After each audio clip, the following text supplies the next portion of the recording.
하나님의 은혜가 함께 하시기를 예수 이름으로 축원합니다.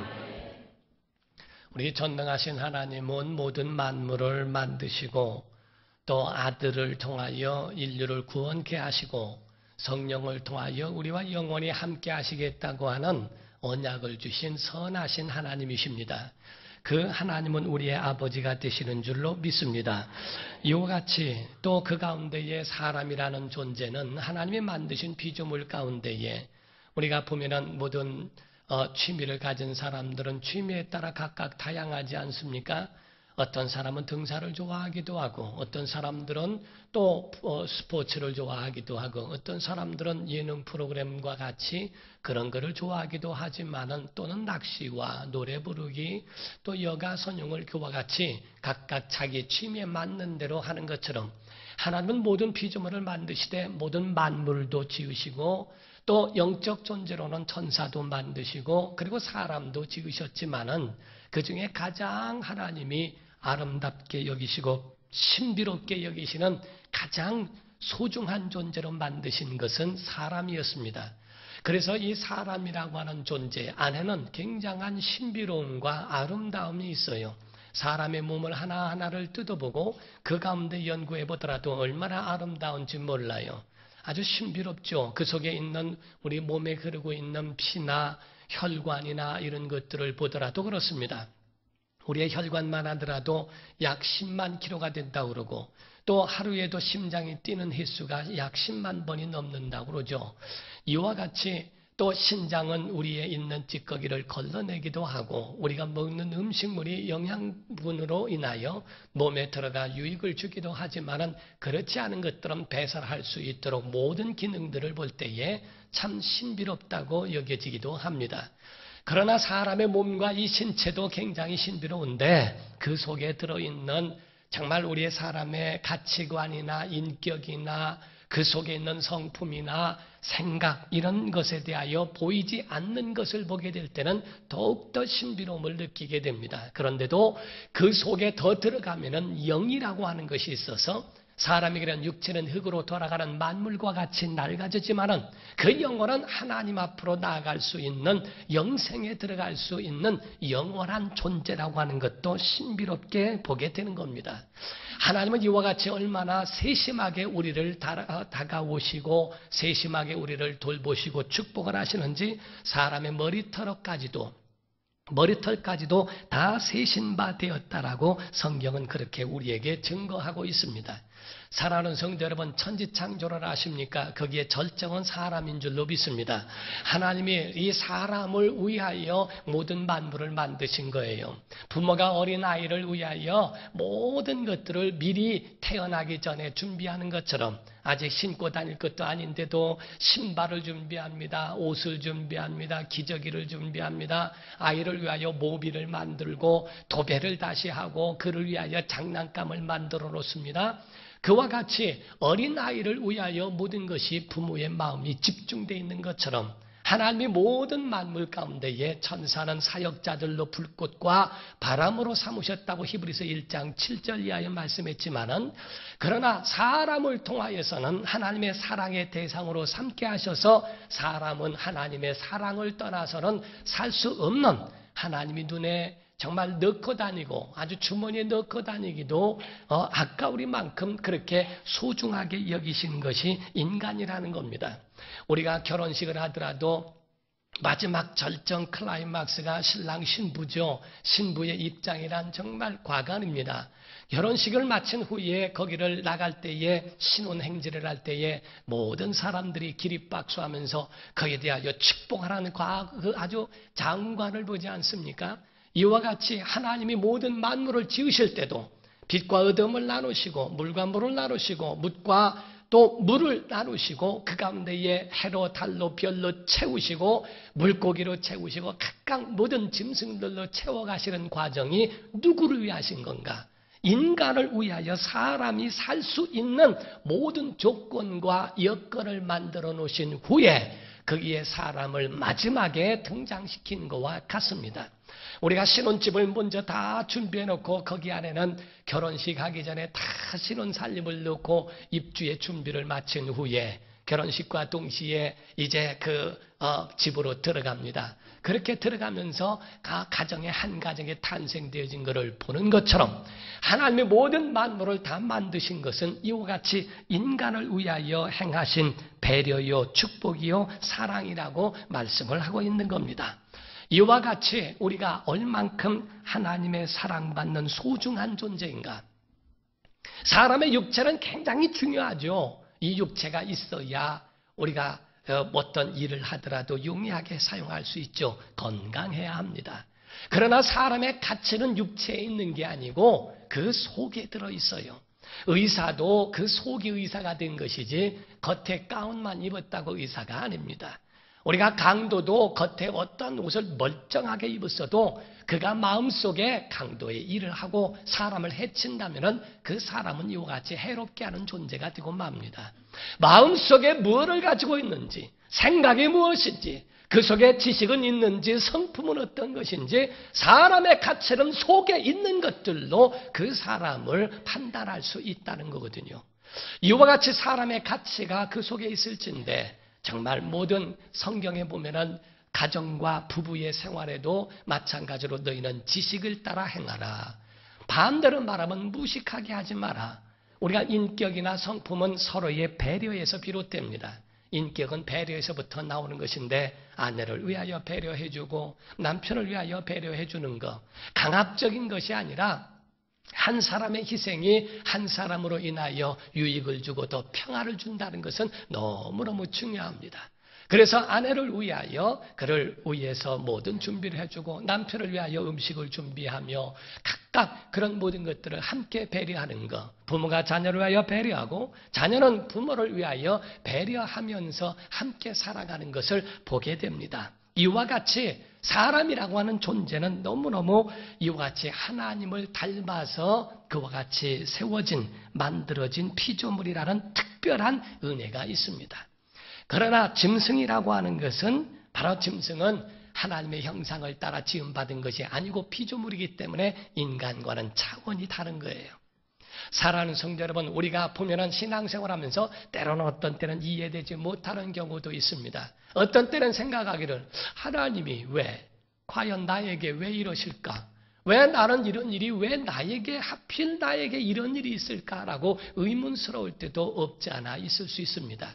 그러나 그때마다 하나님 왜 이러십니까? 나에게 왜 이러시는 겁니까? 자발맞게 그냥 코자리에서 마치 조금만 추우면 추워 죽겠다느니 조금만 더우면 더워 죽겠다느니 편하면 편해서 죽겠다느니 해가면서 다 죽겠다고 하지 말고 조금 이해가 되지 않으면 조금만 기다려주고 참으면 될 터인데 그런데 그거를 참지 못해서 하나님을 원망하고 하나님 왜 이러십니까 저러십니까 하고 하나님을 향하여 하는 것은 너무나 경솔한 일이다 하는 거예요. 우리가 고기가 있어도요, 고기가 왜 안 익느냐고 하지 말고 조금만 기다리면 고기가 익을 텐데 그거를 못 기다리고 고기를 뒤집었다 막 해가면서 하고 나무를 심어도 어째 열매가 안 나느냐고 뽑았다 심었다 뽑았다. 그 나무는 열매 맺기가 너무 어렵습니다. 조금만 참으면 될 텐데 우리가 부모를 향해서 부모의 마음 모르고 아버지가 왜 저러느냐 무능하다 어머니는 배운 게 없다 뭐하다 별소리를 다 해도 결혼하고 나면 자기 자녀를 낳고 키우다 보면 부모의 마음을 압니다. 그래서 그 부모가 역시 무능한 분이 아니었고 우리 아버지는 참 훌륭한 분이셨다. 내가 이 상황을 닥치고 나니까 이걸 어떻게 할지 몰랐는데 우리 아버지 어머니는 참 현명했다라고 철 들고 나면은 아버지 어머니를 평가하게 됩니다. 자녀들이 조금만 참고 기다려주면 부모님도 조금만 참고 기다려주면 그가 철 들었을 때의 그 모든 것들을 다 알게 될 터인데 그것을 참지 못하는 데 문제가 있어요. 그래서 사랑은 기다림에서 비롯된다는 이야기도 있습니다. 우리가 정말 사랑함으로써 기다려주면서 그때까지를 참고 인내한다는 것은 참으로 아름다운 일입니다. 사랑하는 성도 여러분, 오늘 여러분이 중요한 것들을 배우시게 됩니다. 사람이라고 하는 것이 존재가 어떤 존재인가? 하나님의 형상을 따라 그 모양대로 지음을 받은 것이 사람이라고 성경은 말씀했어요. 하나님을 닮은 형상, 그 모양대로 지음을 받은 인간이라면 자녀가 부모를 닮아야 하는 것처럼 하나님 닮아야 한다는 거예요. 성품도 닮아야 합니다. 모습만이 아니고 하나님의 선한 성품, 그 모든 마음, 정말 사랑, 이 모든 것을 하나님과 함께 교제하면서 하는 이런 것들에 대한 모습, 영혼까지도 다 닮아야 합니다. 사람은 특별한 존재이기 때문에 영혼이 있는 존재예요. 그래서 하나님을 찬양할 수 있습니다. 노래할 수 있습니다. 우리가 강아지나 이런 짐승들이 가끔 짖는 것이 음악에 맞춰서 짖는다고 해서 노래하는 줄로 알지만은 그것은 자기의 어떠한 본능적인 겁니다. 파리 같은 것이 도망가는 것도 유격 훈련 받아서가 아닙니다. 도피 본능에 의하여 그렇게 하는 것이지, 인간은 짐승과 달라서 영혼이 있는 것이고 짐승들은 그렇게 살다가 가는 것뿐이에요. 사람은 유일하게 하나님을 찬양할 수 있고 하나님 앞에 나와 예배할 수 있는 건 영혼이 있기 때문에 하나님과 교제할 수 있는 그 부분을 이야기하는 겁니다. 남자, 여자 할 것 없이 모두가 다 귀중한 자들이요, 하나님의 형상대로 지음을 받은 거예요. 우리가 힌두교 같은 종교에서는 여자에 대하여 굉장히 열등하다고 여긴다는 거죠. 그래서 힌두교에서는 남자가 이 땅에서 죄를 많이 범하게 되면은 다음 세계 생애에서 여자로 태어난다는 거예요. 잘 좀 생각해봐요. 또 집에 가서 생각하지 말고, 남자가 죄를 많이 범하면은 그러면은 다음 생에 여자로 태어난대요. 다 여자들은 전부가 그렇게 태어났다는 게요. 근데 또 신기하게 또 남자로 태어난 사람들은, 여자로 태어났다가 남자로 태어난 사람들은 그 여자가 나라를 전생에 구했던지 아주 훌륭한 일을 했기 때문에 그렇게 남자로 태어났다고 여기는 게 힌두교라는 겁니다. 이슬람 같은 데는 여자에 대하여 천하게 여기기 때문에 남자 하나에 4명의 부인을 데리고 살 수 있고, 또 여자의 권한은 허용되지 않기 때문에 남자가 이혼한다고 하지 않는 이상 여자는 이혼을 청구할 권한이 아무도 없다는 겁니다. 그래서 여인에 대하여서는 이슬람이나 힌두교나 여기에 대해서는 보면은 천하게 여기기도 하지만, 기독교에서 가지고 있는 믿음은 창세 때에 하나님이 남자와 여자를 함께 지으셨다고 하는 것을 이야기하는 거예요. 그것도 갈비뼈에서 나왔다는 겁니다. 그래서 탈무드나 이런 것에 보면은 여인을 머리뼈를 취해서 만약에 하나님이 지으셨다고 할 것 같으면은 여자들이 남자 조종하고 난리 날 거라는 겁니다. 만약에 발뼈에서, 다리뼈에서 말하겠다면 남자들에게 짓밟혔다는 것입니다.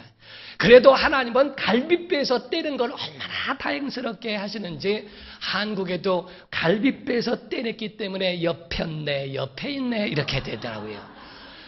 이 갈비뼈가 옆에 있어요. 그러니까 항상 바로 부부는 옆에서 함께 동행하는 사람으로 세워졌다고 이야기를 합니다.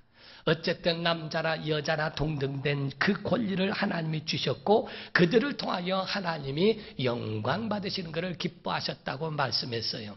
오늘 중요한 것이 있습니다. 사람을 이와 같이 하나님의 형상으로 지음을 받게 하신 것은 그 사람들로 너희 먹고 너희 잘 먹고 잘 살아라, 이렇게 해라 저렇게 해라, 여기에 있는 게 아닙니다. 하나님께서 사람을 만드신 목적이 있고 하나님의 형상대로 지으신 이유가 있다는 거예요. 어떤 황제가 자기의 영토 가운데에 자기가 다 다닐 수가 없으니까 자기의 그림과 자기의 어떤 형상을 닮은 것을 통하여 그쪽에다 놓음으로써 자기의 영역이라는 것을 표시했다고 하는 것처럼, 하나님께서 사람을 만드시고 전 모든 나라와 그 민족들 가운데에 모든 만물을 지배하고 정복하고 다스릴 수 있도록 만드셨지 않느냐라고 이야기를 합니다. 사랑하는 성도 여러분, 여러분이 여기서 아셔야 될 것이 있어요. 하나님께서 우리에게 사람을 만드시고 한 것은 우리의 육체만 위한 얘기가 아니라 사명을 감당케 하기 위한 것과 사람이 가진 특권이 있기 때문에 이것에 대하여 우리에게 강조하고 있는 겁니다. 오늘 이 두 가지를 아셔야 됩니다. 사람에게 왜 지배하고 정복하고 다스려라 하셨을까? 야, 모든 환경 다 너에게 준 거니까 내 마음대로 파괴하고 오염시키고 마음대로 해라. 짐승 내 마음대로 다 하고 학대해도 상관이 없다 하는 그런 권한을 줬다는 말이 아닙니다. 가장 첫 번째 하나님이 우리에게 정복하고 지배하고 다스리라 하는 말씀의 첫 번째 권한은 모든 만물은 지배해야 할 대상이지 지배를 받아서는 안 된다는 거예요. 하나님의 자녀들은 절대로 만물 가운데 엎드리지 마라, 무릎 꿇지 마라. 하나님의 자녀요, 하나님의 형상으로 닮았는데 왜 만물 앞에 무릎을 꿇느냐? 인간으로서 태어나 왜 고사떡 앞에 무릎을 꿇습니까? 왜 돼지머리 앞에서, 왜 짐승과 나무 앞에서, 산천초목 앞에서 왜 엎드려 그 앞에 무릎을 꿇냐는 겁니다. 성경의 예배라는 말은 무릎 꿇다는 뜻이에요. 예배라는 말에는 입 맞추다, 뵙는다, 엎드린다, 무릎 꿇는다는 뜻입니다. 오직 하나님 앞에만 무릎 꿇어야 할 텐데 어째서 너희가 산천초목과 이런 것들을 다스려야 할 존재가 어찌하여 그 앞에 무릎을 꿇느냐? 물질 앞에 왜 비굴하고 왜 모든 사람들 앞에서 비겁하게 하나님 앞에 무릎 꿇어야 할 자가 엉뚱한 데서 비굴하게 행동하느냐? 그렇게 하지 마라. 그래서 10계명 가운데의 2계명이 뭡니까? 너를 위하여 우상 만들지 말고 거기 절하지 마라. 내가 오직 무릎 꿇고 예배할 대상은 하나님 한 분이시지 그 앞에 다른 것 앞에 다스림을 받거나 거기에 무릎 꿇는 자가 되지 마라.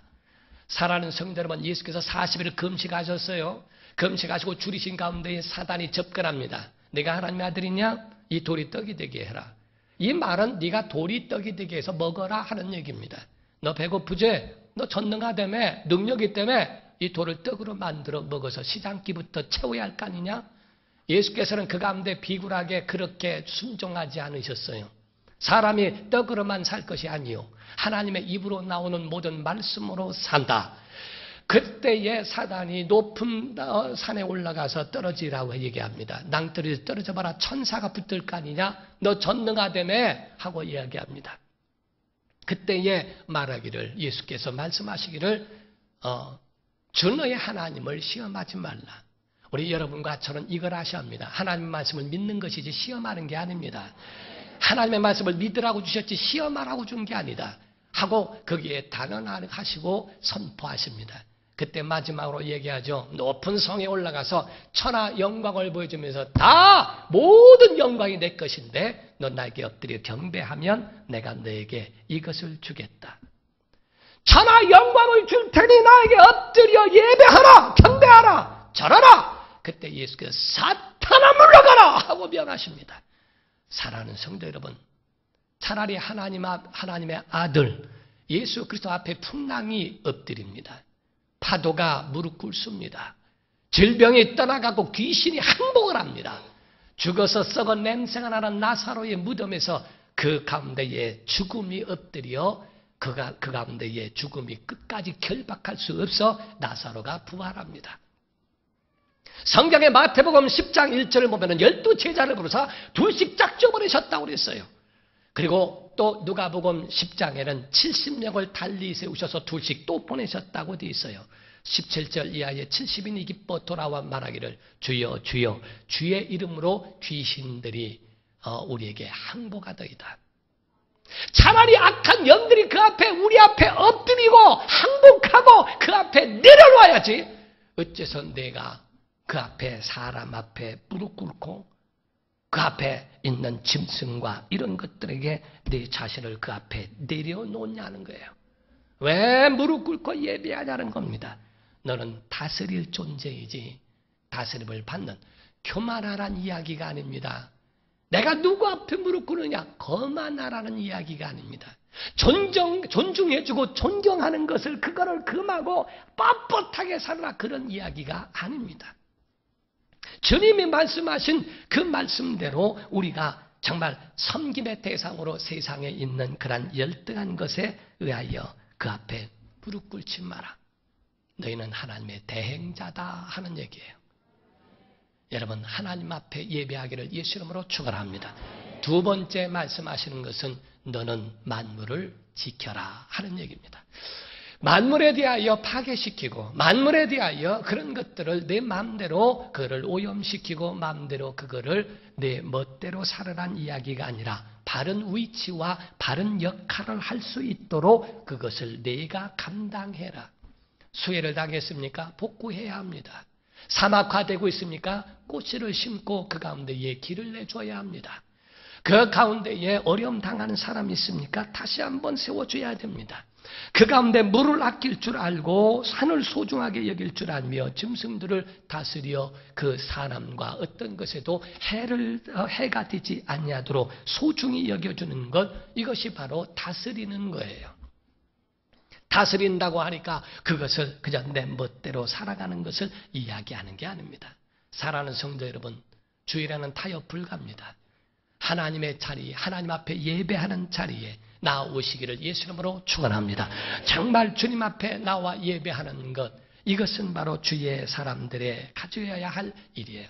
기도의 자리에 있는 것, 여러분의 소유에 대하여 10분의 1을 하나님 앞에 드리는 것, 내 모든 것은 하나님의 손에 있다는 믿음을 갖는 겁니다. 기도의 자리에 있고 예배의 자리에 있으며 자기의 시간을 잘라 하나님 앞에 기도할 수 있는 은혜가 있기를 예수 이름으로 축원합니다. 마지막입니다. 여러분, 심히 좋았더라라고 하는 최고의 감탄사를 하나님이 쓰셨어요. 우리를 보실 때에 이보다 더 좋을 수는 없다. 아니 너무너무 하나님의 마음에 흡족해서 하나님 보시기에 심히 좋았더라. 하나님 보실 때 너무너무 좋으셔서 아주 심히 좋았다고 말씀하는데 오늘날 왜 탈선하는지 아십니까? 자기의 소중한 존재를 몰라서 그래요. 하나님이 우리를 보실 때 두고 보시기에도 아까운 존재라고 믿는다면 절대로 그렇게 자기를 함부로 취급하지 않습니다. 사람들이 말이 중요하다고 하는 거, 우리가 사창으로 영성에 보면 생각, 믿음, 꿈, 말이라고 그러는데 이 중에 가장 중요한 게 말이에요. 욕설이 있고 그 가운데 저주가 있는 가정 절대로 축복받지 못합니다. 우리의 입술이 할례를 받고 우리의 입술이 축복을 절대로 예언하지 않는 한 결단코 그 예언대로 되게 돼 있어요. 가정에 저주가 있고 왜 태어났니? 뭐 했니? 너 왜 그러니? 너 아니고 바보 천치다 뭐하다 이렇게 하면서 사람 저주하는 것으로 입으로 깔려있는 자녀들이 잘 됩니까? 예언을 그렇게 해버렸는데 어떻게 보면 우리에게 참다운 건강한 예언자인데 어떤 예언자가 될까? 넌 복의 사람이여라. 하나님이 너를 사랑하신다. 하나님이 너를 축복하신다. 하나님이 너와 함께 하시리라. 염려하지 마라. 두려워하지 마라. 너와 함께 하시는 하나님을 믿어라 하고 그에 대하여 이와 같은 복을 예언한다면 그 복이 임할 텐데 오늘날 자기의 성격과 가지고 있는 자기의 습관적으로 삽니다. 그래서 저주하기도 하고 자기 마음대로 욕을 퍽퍽, 교회 안에서는 아주 건강한 척, 거룩한 척을 해도 다 밖에 나가면 전혀 상관없는 세상 사람이 되어 하는 것. 저는 하나님이 교회에서만 보신다면 얼마나 감사하겠어요. 교회 안에서만 예배할 때만 모습만 보면 얼마나 감사하겠어요. 그러나 하나님은 예배 때만 보심이 아니라 밖에서의 하는 이야기와 그 소리도 다 들으시거든요. 과연 무엇을 예언하겠는가? 무엇을 예언하겠는가? 제게는요, 우리 어머니가 저한테 어렸을 적에요, 저희 어머니가 저한테 그랬어요. 세계에서 제일 이쁘다고 그랬어요. 나는 그거를 그냥 믿었어요. 그냥 푼수같이.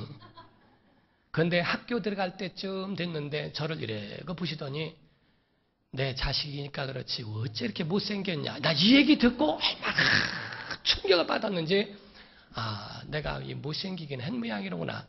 지금은 살이라도 붙었죠. 그때는 눈만 커다래가지고 아주 이래가지고 그냥 뼈만 남아 있어가지고요. 사람 노릇 못한다고 했어요. 그런데 그 가운데 세계에서 제일 오죽하면 옆집 사람이요. 세계에서 제일 이쁜 사람 보러 온다고 나한테 와가지고 실망했어요. 얼마나 아주 그게 참 힘든 일인지 말을 못해요. 그러나 어렸을 적에 분수같이 믿는다 이게 그대로 믿는다. 여러분 복을 명하고요. 그 말씀하신 그 말씀을 그대로 믿고요. 그것이 여러분 가운데 정말 예언이 되고 축복이 되게 하시기를 예수 이름으로 축원합니다. 정리합니다. 여러분 하나님 앞에만 섬기고 하나님 앞에만 무릎 꿇는 성도 되기를 예수 이름으로 축원합니다. 모든 만물을 바른 위치와 바른 역할을 감당할 수 있도록 다스리는 성도 되기를 예수 이름으로 축원합니다.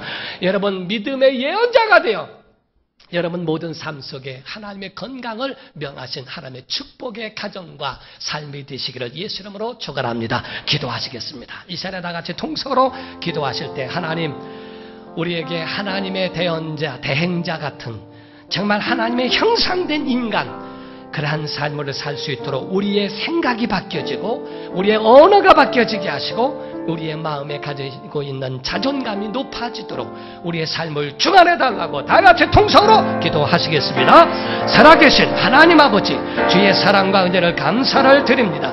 우리의 삶 속에 하나님의 평강과 은혜가 넘쳐나도록 도와주시기를 원합니다. 아버지 하나님 하나님의 대행자가 되게 하여 주셔서 모든 만물을 이끌어가며 인도할 수 있는 복된 정말 아버지 하나님 주님의 사람들이 될 수 있도록 역사하여 주시옵소서. 세상에 있는 것으로 넘어지고 좌절하거나 자빠지는 일이 없도록 저들의 삶을 주관하여 주시옵소서.